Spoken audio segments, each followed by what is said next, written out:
Diddy Combs.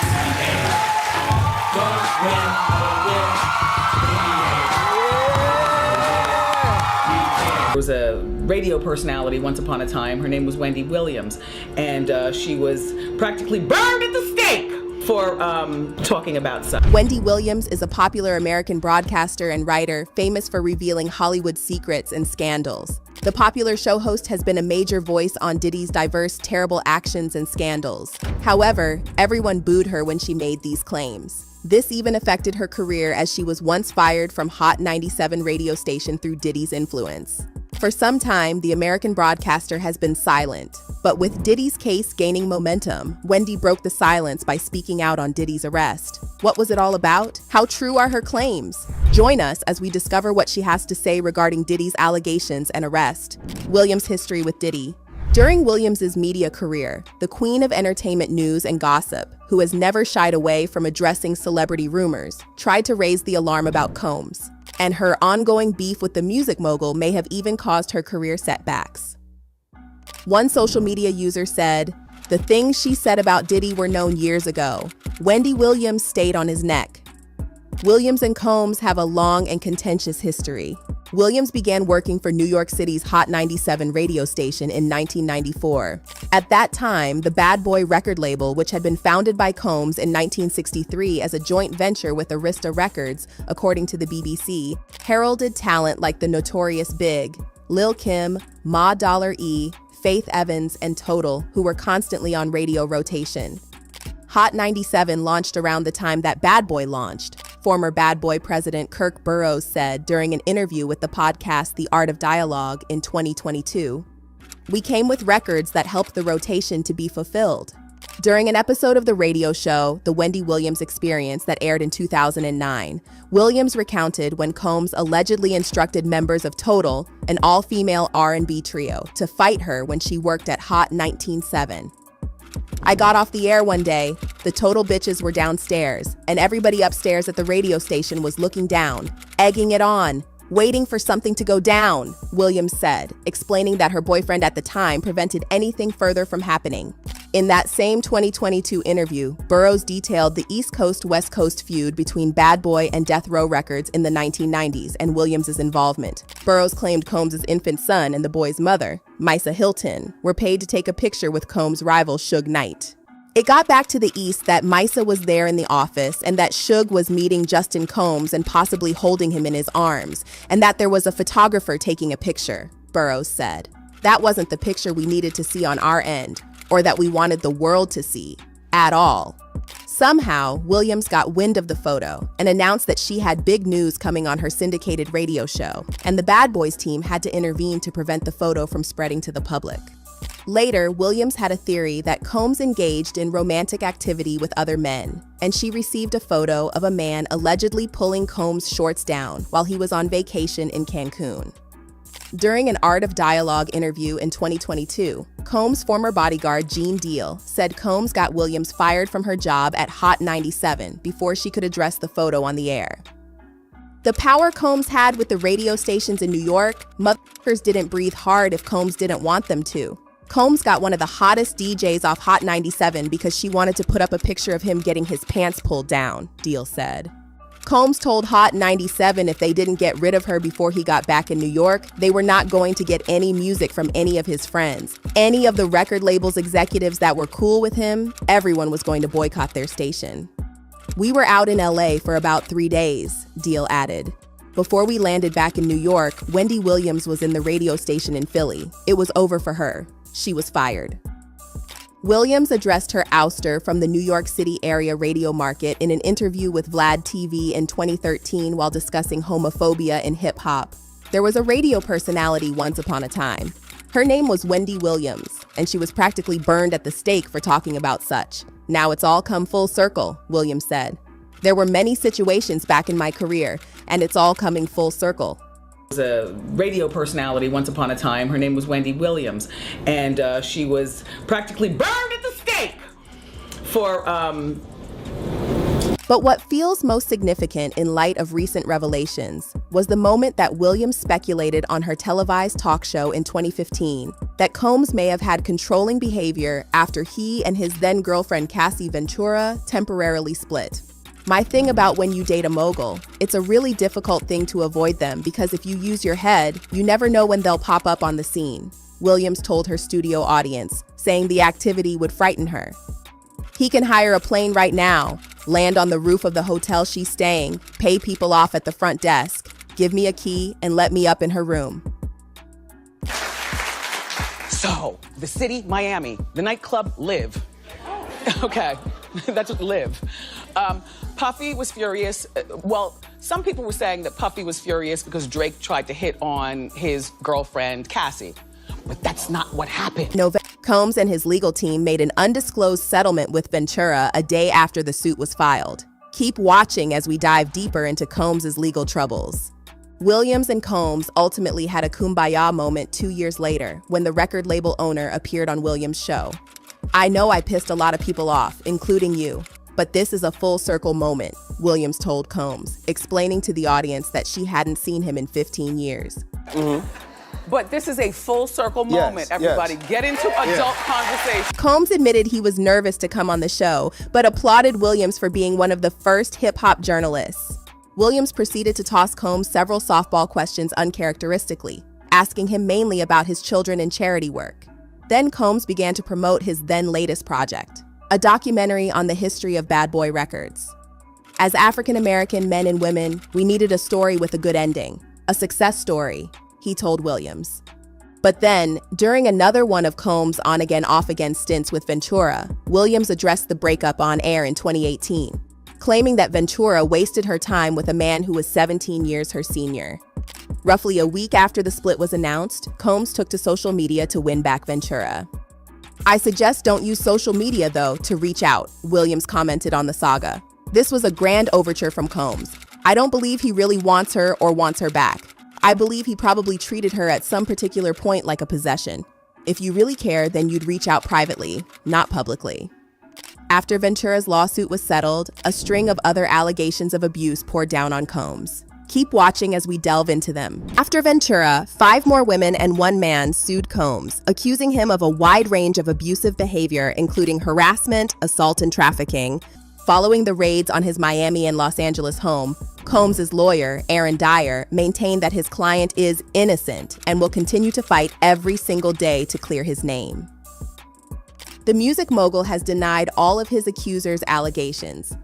I have sat silently and watched people try to assassinate my character, destroy my reputation and legacy, he said.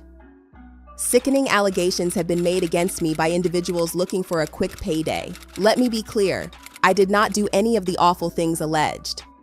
However, in May, CNN published graphic security footage showing Combs assaulting Ventura in a hotel back in 2016, which lines up closely with the allegations in her suit. Following the leak, Combs apologized. My behavior on that video is inexcusable. The complaint also claims that Combs forced Ventura to have intercourse with male intercourse workers in different cities. Encounters she says he watched and recorded. The singer says she never went to the police because she was afraid that doing so would merely give Mr. Combs another excuse to hurt her. She also alleges that, following a dinner in 2018, Combs forced himself into her apartment and assaulted her while she repeatedly said no and tried to push him away. Ventura says she ended the relationship for good afterward. Watch how federal agents took Sean Diddy Combs into custody. He's seen in this video entering the Park Hyatt Hotel in Midtown Manhattan with others when agents from Homeland Security Investigations approach and separate him. They place Combs under arrest and lead him out the front door in handcuffs. In her lawsuit, she referred to multiple witnesses who saw the abuse take place. One of them is her friend, singer-songwriter Tiffany Red, who wrote an open letter to Combs describing an incident at Ventura's 29th birthday party in 2015. Ventura and Red claimed that night, Combs and his security team forced Ventura to leave because he wanted her to have romantic encounters with other men. Red said Ventura had disclosed to her at the time that Combs was physically abusive. I feel compelled to show up for Cassie and myself and confirm that everything she described in her complaint about what happened that night is consistent with what I experienced, she wrote. Ventura and Combs settled the lawsuit one day after it was filed. The details remain private. Braffman said the settlement is in no way an admission of wrongdoing. I have decided to resolve this matter amicably on terms that I have some level of control, Ventura said in a statement. I want to thank my family, fans, and lawyers for their unwavering support. Meanwhile, Combs said, we have decided to resolve this matter amicably. I wish Cassie and her family all the best. Love. The video was made public. Combs posted an apology video on Instagram. I take full responsibility for my actions in that video. I was disgusted then when I did it. I'm disgusted now. I went and I sought out professional help. I got into going to therapy, going to rehab. I had to ask God for his mercy and grace, Combs said. I'm so sorry, but I'm committed to being a better man every day. I'm not asking for forgiveness. I'm truly sorry. Ventura's attorney, Meredith Feiertag, responded to the apology. Combs' most recent statement is more about himself than the many people he has hurt. When Cassie and multiple other women came forward, he denied everything and suggested that his victims were looking for a payday. That he was only compelled to apologize once his repeated denials were proven false shows his pathetic desperation, and his disingenuous words will sway no one. Roger Bonds, who worked for the mogul for a decade, alleged he had seen Combs be violent toward Cassie and his former partner Kim Porter, with whom he shares 3 children. In late May, Cassie released a statement on domestic violence, saying she was grateful for all the support she's received in the wake of the footage becoming public. The outpouring of love has created a place for my younger self to settle and feel safe now, but this is only the beginning. Domestic violence is the issue. It broke me down to someone I never thought I would become. With much hard work, I am better today, but I will always be recovering from my past, she wrote on Instagram. Thank you to everyone who has taken the time to take this matter seriously. I only request that everyone open their hearts to believing victims the first time. It takes much heart to tell the truth about a situation you were powerless in. I offer my hand to those who are still living in fear. Reach out to your people, don't cut them off. No one should carry this weight alone. This healing journey is never ending, but this support means everything to me. Just when you thought that was the end of Diddy's accusations, you are mistaken. Why? 6 more people have come forward with allegations against Diddy. Liza Gardner filed a lawsuit following the settlement on November 23, before the Adult Survivors Act expired. She says she and a friend met Combs and singer-songwriter Aaron Hall at an MCA Records event. They returned to Hall's apartment for an after-party, where Gardner says she was offered more drinks and was coerced into having intercourse with Combs. She says Combs also assaulted her friend. The lawsuit claims the encounter left Gardner shocked and traumatized, and as she got dressed, Hall allegedly assaulted her with violence.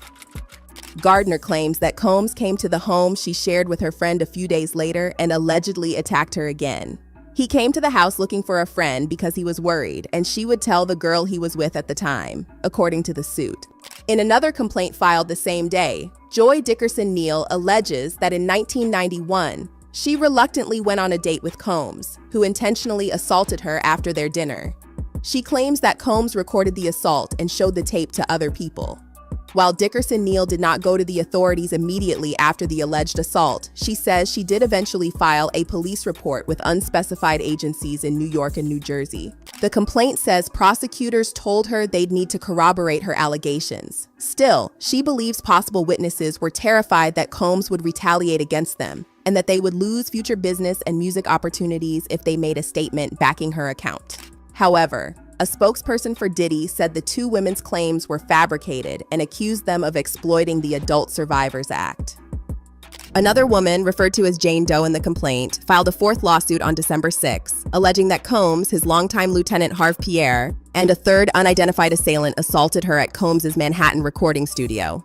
Pierre, who previously served as president of Combs' Bad Boy Entertainment, has also been sued by a former assistant, who alleges he used his position of authority as plaintiff's boss to groom, exploit, and assault her several times. The lawsuit claims that the men trafficked Doe across state lines from Detroit to New York City on a private jet, gave her substance and alcohol, and then assaulted her. The complaint also includes several photos that Doe alleges were taken at the studio that night, including one where she sits on Combs' lap. In February, Combs' former producer and videographer filed a federal lawsuit against the mogul, alleging Combs harassed and threatened him. According to the lawsuit, Rodney Lil Rod Jones worked on Combs' most recent album, Love, and lived with him between September 2022 and November 2023. Jones alleges he was the victim of constant unsolicited and unauthorized groping and touching of his anus by Mr. Combs. On one occasion, the lawsuit claims, Jones woke up naked and disoriented in bed with Combs and two intercourse workers. He alleges the music mogul forced him to take substance. The complaint also claims that Jones secured hundreds of hours of footage and audio recordings of Mr. Combs, his staff, and his guests engaging in serious illegal activity in his role as Combs's videographer. The illegal activity the suit alleges includes acquiring substances, soliciting intercourse workers, providing laced drinks to young girls, and harassment. Jones's suit names several other defendants, including Combs's son Justin, Combs's chief of staff, Christina Coram, Universal Music Group CEO, Sir Lucian Grange, and former Motown Records CEO, Ethiopia Habtemariam. Combs's lawyer, Sean Hawley, denied Jones's allegations. "We have overwhelming, indisputable proof that his claims are complete lies," she told People. In April, a separate lawsuit was filed against Combs's son, Christian Combs, in which a woman alleged that the 26-year-old forced her to take substances and harassed her on a yacht chartered by the music mogul. The suit also names Combs as a defendant. In her complaint, Grace O'Marcaigh accused the rapper of aiding and abetting his son, alleging that he is liable as the person who chartered the boat. O'Marcaigh, who worked on the yacht as a steward, also claimed she witnessed partying and substance use between celebrities and constant rotation of suspected intercourse workers. Then, in May, another suit was filed in federal court by Crystal McKinney, who alleges Combs forced her to perform oral intercourse on him. The lawsuit was brought under New York City's Victims of Gender-Motivated Violence Act, which gives survivors a 2-year look-back window to file civil claims against their alleged abusers after the statute of limitations has passed. The former model claims she met Combs during a New York Men's Fashion Week event. The lawsuit says the rapper invited McKinney back to his recording studio, where she was allegedly given alcohol and marijuana that she believes was laced.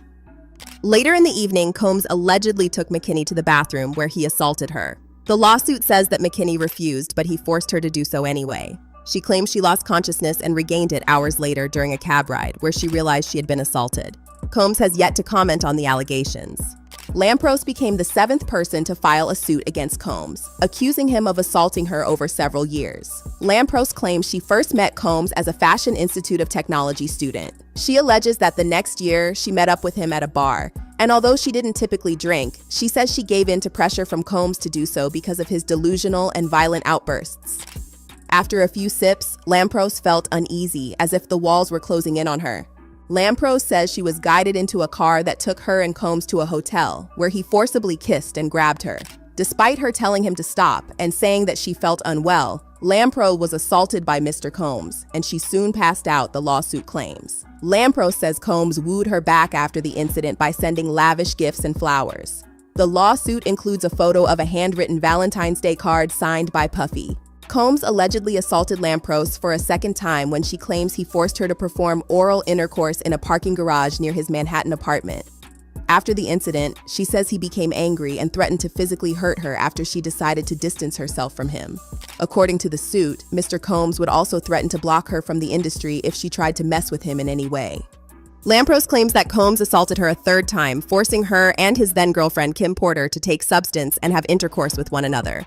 Lampros says that she vocally opposed this idea, but Combs reminded her that he could make her lose her job, the suit claims. Lampros claims that Combs watched the woman while he watched before assaulting her. Lampros says she severed ties with Combs but ran into him at an event. Though she refused to leave with him, she says she later allowed him to come to her home, where he began to kiss and touch her. She alleges that years later, she learned that Combs had recorded an encounter with her and shown it to several people.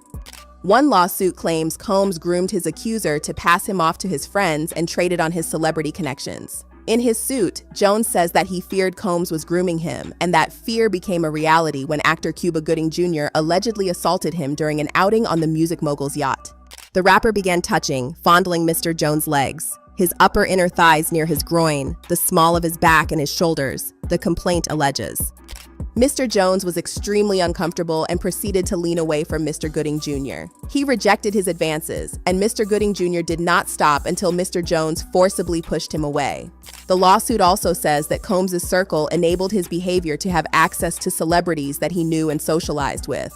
The suit reads that Mr. Combs was known for throwing the best parties. Affiliation with and/or sponsorship of Mr. Combs's intercourse trafficking parties garnered legitimacy and access to celebrities such as famous athletes, political figures, artists, musicians, and international dignitaries like British Royal Prince Harry.